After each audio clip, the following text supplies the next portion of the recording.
sont les premiers dans le département. 3 cas confirmés de grippe A ont été signalés cette semaine dans le Maine-et-Loire. Un homme est actuellement hospitalisé au CHU d'Angers depuis mardi. Il revenait d'un séjour en Angleterre. Dans les Pays de la Loire, 6 cas ont été répertoriés et 191 en France. Mais aucun cas n'a été mortel. Pour toute question relative à la pandémie de grippe A, vous pouvez consulter le site de l'Institut de veille sanitaire ou ceux du ministère de la Santé et de l'OMS. Après la manifestation d'hier, la tension est montée d'un cran entre les salariés et la direction de Rapidex. Cette entreprise découflant va licencier 31 salariés sur les 57 qui y travaillent. Depuis hier soir, employés et direction renégocient donc les indemnités de départ.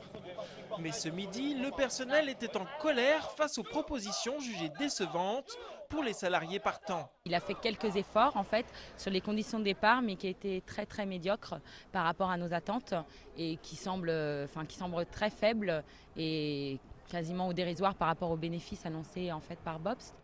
Excédés, les salariés ont bloqué les grilles alors que les dirigeants se trouvaient à l'intérieur du site.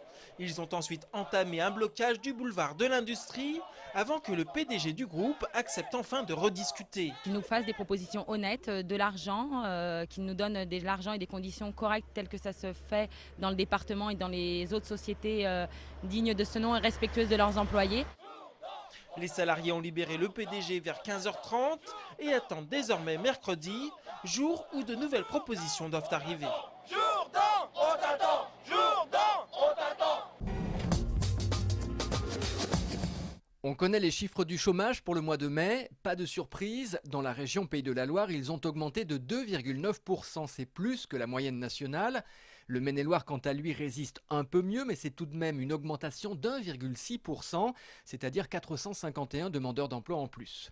Ils sont au total 29 530 dans le département, 130 074 dans la région.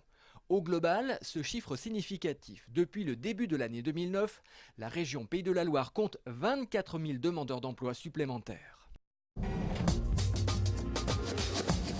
Le groupe La Boucherie a le vent en poupe. Cette semaine, il a ouvert son 67e restaurant, le 60e en France. Il se trouve à Trignac, près de Saint-Nazaire, en plein cœur d'une zone commerciale. L'enseigne a été créée en 1974, puis reprise en 1986 par Bertrand Bauder, qui en a installé le siège social à Saint-Sylvain d'Anjou. Depuis, ça marche. Je dis souvent que le vrai concurrent de nous, les restaurateurs, c'est la maison. C'est-à-dire que si on fait très bien notre travail, les gens vont venir manger à l'extérieur, vont sortir, vont vivre et vont dynamiser l'activité sociale et l'activité économique, c'est très bien. Le concept gagnant, la viande, un décor de boucherie traditionnelle et même un certain folklore qui donne l'ambiance. Ici, on parle le langage du boucher. Alors, long de messe qui arrive même, c'est-à-dire du monde qui arrive, c'est-à-dire que tout le monde est capable d'entendre effectivement instinctivement qu'il faut accueillir les gens. Le groupe continue de développer son concept. Il a déjà 7 restaurants à l'étranger, notamment en Thaïlande et en Arabie Saoudite. En France, les perspectives sont importantes avec 10 ouvertures prévues chaque année. Aujourd'hui, l'objectif, c'est 100 restaurants à fin 2011.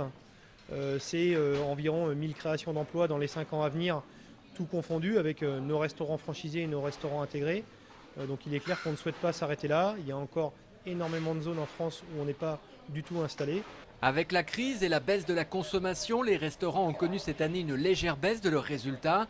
Le passage à la TVA à 5,5 à partir du 1er juillet prochain est donc vu comme une excellente opportunité d'attirer à nouveau la clientèle. Rencontre aujourd'hui avec une icône du théâtre français. Michel Bouquet joue en ce moment le malade imaginaire pour le Festival d'Anjou. Sous l'œil de nos caméras, il a accordé un peu de son temps pour évoquer ses souvenirs avec le Festival d'Anjou.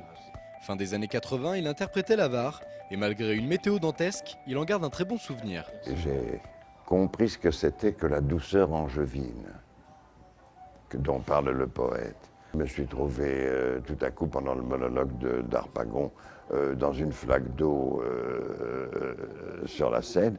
Mais tout ça, c'est des bons souvenirs. C'est quelque chose. Je garde de cette soirée-là une impression très enrichissante, très belle. Une très belle impression qu'il retrouve encore aujourd'hui pour son rôle dans le malade imaginaire.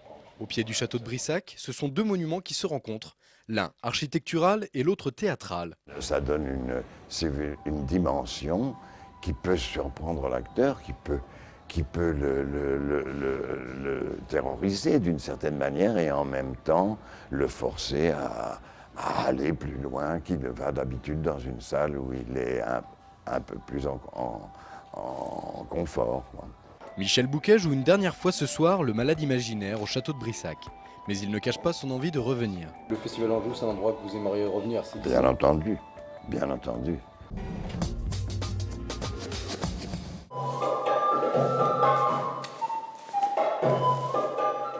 Les festivités autour des 600 ans de la naissance du roi René continuent de se préparer. Ici à l'UATL, l'Université du temps libre à Angers, les cours de danses anciennes préparent au grand jour. C'est samedi que 11 de ces dames danseront au château d'Angers des danses du XVe siècle. Qu'est-ce que c'est la danse de cour? C'est les danses qu'on danse à la cour. C'est-à-dire ça peut être des danses nobles dans le genre de la basse danse, mais aussi pour s'amuser des branles comme on les danse dans les villages. Les branles, ce sont des danses très anciennes, du verbe d'ancien français branler, c'est-à-dire qu'on se bouge de gauche et de droite. Pour ces danseuses, enfiler le costume et répéter des pas datant du XVe siècle, c'est un vrai plaisir. Ça nous donne quand même de l'aplomb, de la grâce et qu'on enfile de beaux costumes qu'on fait nous-mêmes avec notre costumière et qu'on décore et on se plaît à les danser dans de beaux costumes.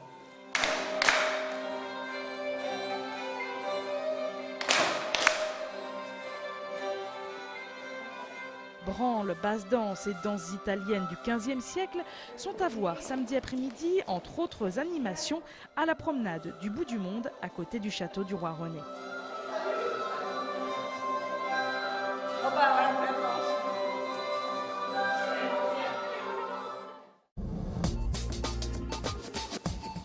Pour finir, une idée de sortie pour préparer votre week-end, la fête du cinéma.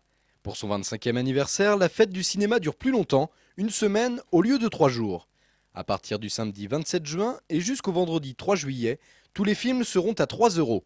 L'occasion de découvrir ou de redécouvrir les blockbusters de l'été ou se laisser tenter par des films plus méconnus.